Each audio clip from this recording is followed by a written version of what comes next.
Budget 2026 advances India's tourism through experiences, skills, connectivity, and digital reach.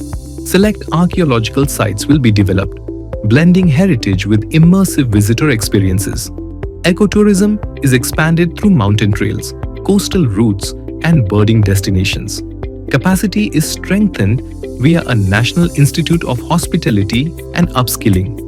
Northeast tourism is revitalized through Buddhist circuits, 5 Purvodaya destinations, and e-buses. Connectivity between key tourism hubs is being enhanced, backed by a 2,438 crore rupees allocation and a digital knowledge grid.